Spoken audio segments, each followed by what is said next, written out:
Okay, so today's video lesson is going to continue on what we worked on the other day, which is function types. So we're going to look at function types, and specifically today, finding equations for those function types when we're given a couple of points.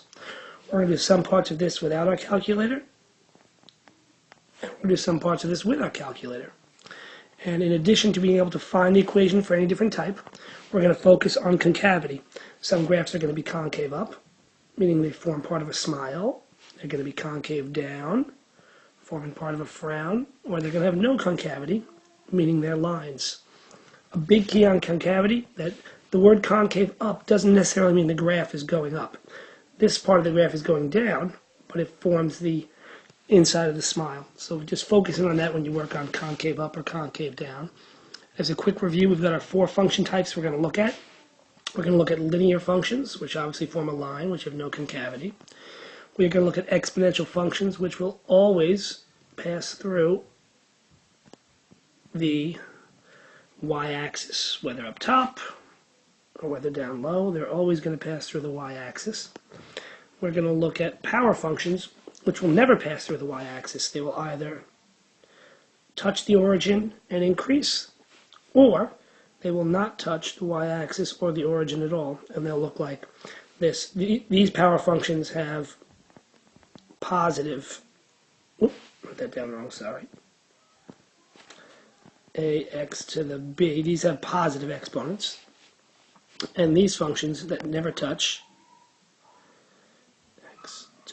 have negative exponents. And then we'll also get quadratic functions, which are our only function that turn around, and all of the quadratic functions will have a turning point, also called a vertex. Okay, so we're going to take a look at our first type of problem, which is going to be a linear function. Now this is the only one. I'm going to put a line here just so I can separate, which I'm going to show you two ways. I'm not going to show any of the other ones two ways, because what I really want to focus in on is this orange method we're going to do over here, which is to solve these by solving a system of equations. But I want to show the traditional way first, just with lines, to realize you're going to get the same answer, but just to see what it's going to look like. The traditional way is to use the point-slope formula, which is y equals m x minus x1 plus y1, or yo mama, x-rayed xylophones yesterday. In order to solve that, I need the slope, with which I have to find first. M is going to be equal to the change in y over the change in x, or the difference between y and or the difference in x, which is going to be, here's the y's, come at the end. So it's going to be negative 17 minus a minus 5 over the difference in the y's, which is going to be, difference in the x's, which is going to be 5 minus 2, which is going to be equal to, nice try, sorry, I fixed it right there, which is going to be negative 12 over 3, which is negative 4. So our slope is negative 4. And I can use that information. I can pick either point now to be y2 minus y1, x1 and y1. I'll choose this point right here. And I'll fill them on in. Y equals m, negative 4. X minus x1, so x minus 2, plus y1, and y1 is negative 5. This answer is normally fine. You can leave lines in formats like that. I'm just going to translate it for now so you can see what it ends up being. I'm going to distribute that negative 4 to both things. Negative 4x minus 8.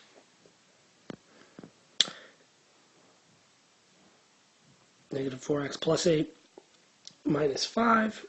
And it'll simplify down to y equals negative 4x plus 3. So that's one way of finding the equation for the line with 2 points. But we're going to look at it a different way, my orange method here, which is going to work for all the different problems we're going to do, which is if you know the general solution, general equation, you can try to solve a system of equations, and you do that by trying to eliminate a variable. And you can eliminate it any way you want. I'll show you how it works best for lines. The general formula for a line is y equals mx plus b.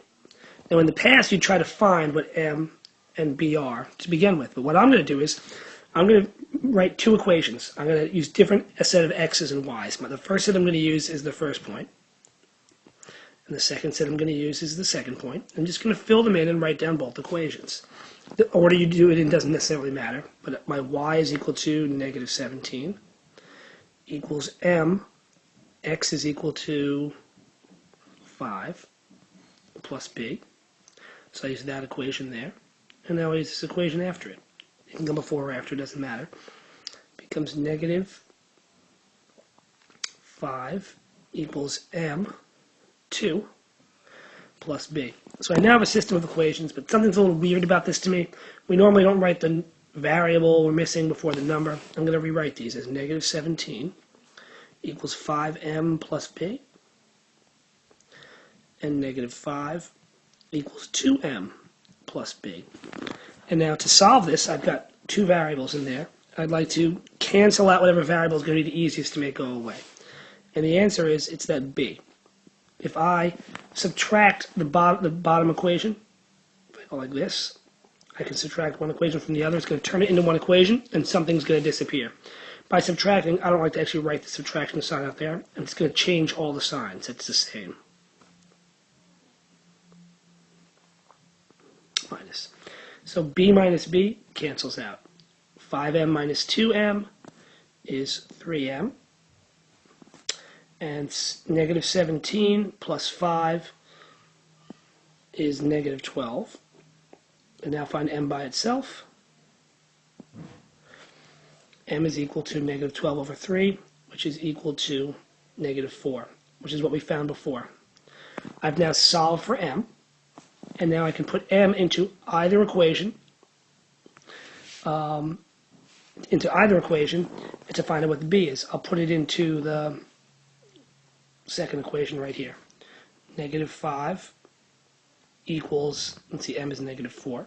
Negative 4 times 2 plus b. Negative 5 equals negative 8 plus b. And now I'm going to add 8 to each side to find out what b is. 3 equals b. So the answer I get from this equation for y equals mx plus b is y equals negative 4x plus 3. Now I know what you're thinking. That way took a lot more work than the last one did. And you can use either. I'm showing you this because this technique is, yes, a little longer for lines, but easier for the other types. But the key is that we're working with x's and y's to begin with and substituting them into the original equation. And then you solve for one variable, we solve for m, and then we solve for b after that. So let's take a look at the next type, which is going to be, let's see if you can tell me what type of function it's going to be. I'm going to sketch it. 3, 4, and the point 8, 9. Did you say this is a power function? Nope, it's not a power function. It passes through the y-axis, so this must be an exponential. This one's an increasing exponential function. And the general equation for an exponential function is y equals ab to the x. So how I'm going to solve this problem is I'm going to take my 2 points, my 8, 9, 3, 4, and I'm going to substitute them into the equation. I'm going to suggest with the exponentials, always put the biggest x on top. So I'm going to write these two equations out, and it becomes 9, because that's the y value, equals ab to the 8th. And for the next one, 4 equals ab to the 3. So what I'm going to do here is I'm going to try to solve for one variable first and then use it to get the other one. Well, there's nothing added on like there was in the last one. However, with equations, you can not only subtract them, you can also just divide equations. You can divide this side by that side, and then you simplify it down. So on here, these a's cancel out, and I'm left with 9 over 4 equals b to the 8th over b to the 3rd. These 3 b's on the bottom cancel out 3 of the b's up here. So I'm left with 9/4 equals b to the 5th. Now it's been a long time since you've done this, and we're trying to get b by itself. What can I do to the b to get it by itself? It's to the 5th power now. The inverse of the 5th power is to the 1/5 power. and that's going to cancel these out. So b is going to be equal to 9/4 to the 1/5 power, which I'm going to do on my calculator, in parentheses, of course. Parentheses, 9/4 to the fraction tool, 1/5 power. Enter, and b is about 1.17. So I've now solved for my b. How do I solve for a? I just take that and put it back into either equation. Doesn't matter which one. I'll use the bottom one just because the numbers are smaller. So 4 equals, putting into there, which comes here, 4 equals a times 1.17 to the third. So I'll find 1.17 to the third. 4 equals a times 1.6. Oh, who wrote that? And now I'll divide each side by 1.6. And I'll get a equals 4 divided by 1.6, which is 2.5. So I now have the equation because I have a b and I have an a, and I can put it back into the general and end up with y equals 2.5 times 1.17 to the x. And we'll check that out in our calculator in class together. The next function type, let's see if you can tell me what type this is. I'll sketch it.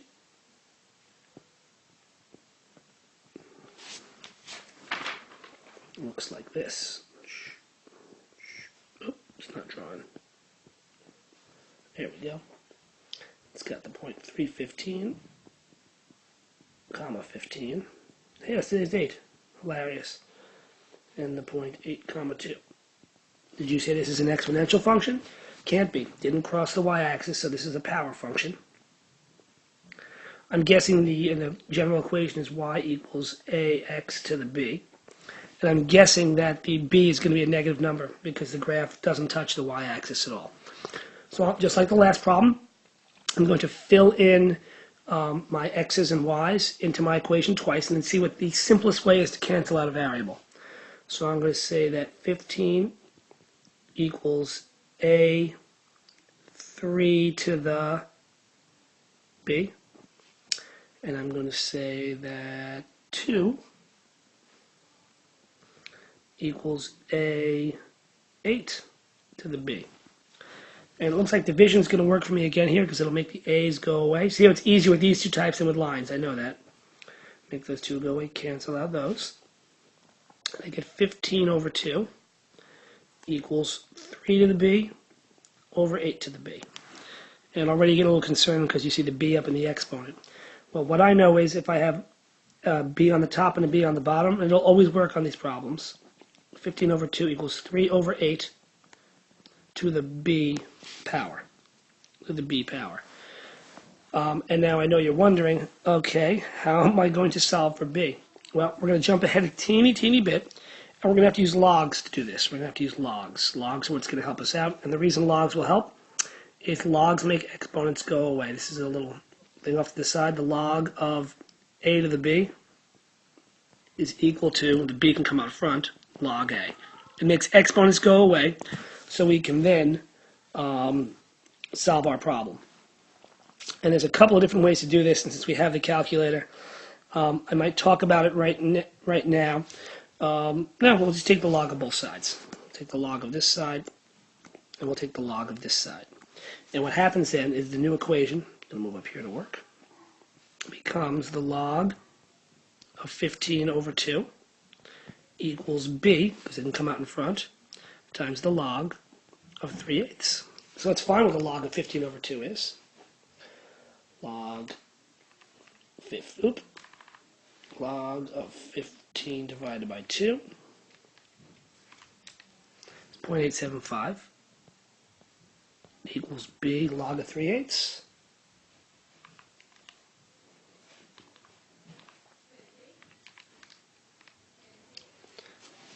Is equal to negative 0.425. And then to get b by itself, I'm going to divide this by negative 0.425. And I'm going to get .875 divided by negative 0.425. So B is equal to negative 2.05. So now that I found B, I can use either equation to quickly find A. So I'll use this one right here. Do it in a different color. 2 equals A, 8 to the negative 2.05. 8 to the negative 2.05 is equal to 0.014. So this is 2 equals A times 0.014. I'll divide both sides by 0.014. 2 divided by 0.014. I get that A is equal to 142. So the equation would be equal to Y equals 142x to the negative 2.05. There was a one-step method we could do from here. If you ask me about it in class tomorrow, or not tomorrow, on Monday, I'll explain to you how that problem is done. And the last type is the quadratic equation, and you knew it had to be because I haven't done it yet. And we're going to use what we learned about matrices the other day to solve these out. I have 3 points, 3 comma 26.6, 8 comma 38.6, and 14 comma 13.4. The general equation for a quadratic is y equals ax squared plus bx plus c. In the end, I think you'll find this one the easiest. It's just one little step we have to do. We have to fill in y here, but we have to fill in x twice. Okay? And so let me show you what that's going to look like. We're going to fill in we'll start with this first point here. So it becomes 26.6 equals a times 3 squared plus b times 3 plus c. And then I've got 38.6 equals a times 8 squared plus b times 8 plus c. And then we have 13.4 equals a times 14 squared plus b times 14 plus c. This looks very complicated right now. We're actually going to turn these into matrices, but I'm going to rewrite this one time to show you what it could look like, and then you'll see the matrices are very simple to write without having to write the whole equation out. And let me show you what I mean. I'm going to make this here, so I'm going to rewrite this as 26.6 equals. I'm going to do 3 squared, which is 9. I'm going to put it in front of here, which becomes 9a plus 3b plus, how many c's are there? I'm just going to write the number just this one time, 1c. And 38.6 equals 8a. Oh, not 8a. Who said 8a? It's equals 8 squared, 64a, plus 8b, plus 1c. And 13.4 equals 14 squared. 196a plus 14b plus 1c. And now this looks like the problems we did the other day, with which we're going to turn this into one matrix, the constants, and this into another matrix. And it looks like I got to do a lot of steps to get there. I haven't put them in the matrices yet, but let's look what happens when I put them in. I'll do the constants first. And in the end, if you do it this way, it goes really fast. You can skip doing all of this. In the middle column, this x goes in the x's go in the middle column, so I'm going to write those x's down. And they were 3, 8, and 14. In the first column, it's always the x squared. So I'm just squaring those numbers, 9, 64, and 196.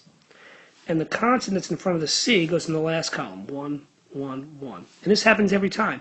You can just put x's in the middle, x squareds, x's in the middle, x squareds in the first column, and 1's there.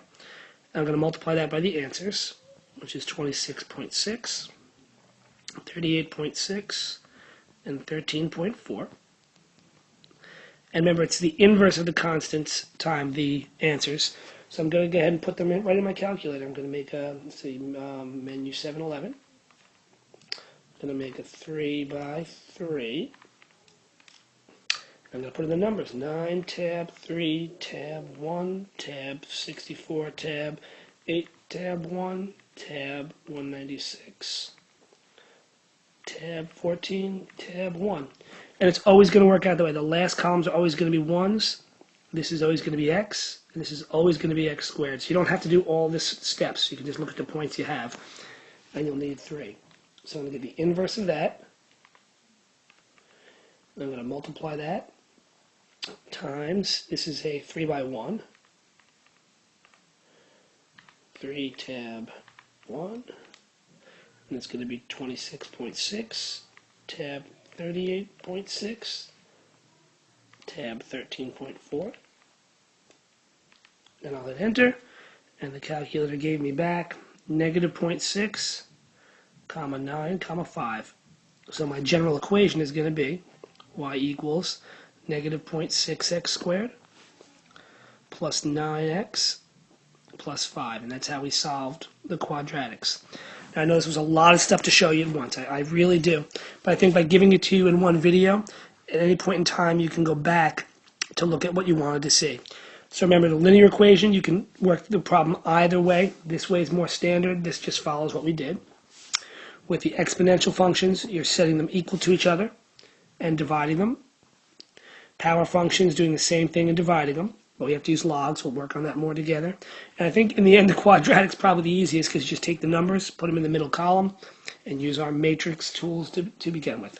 We'll work on these in class on Monday and work on some more problems based on them as well.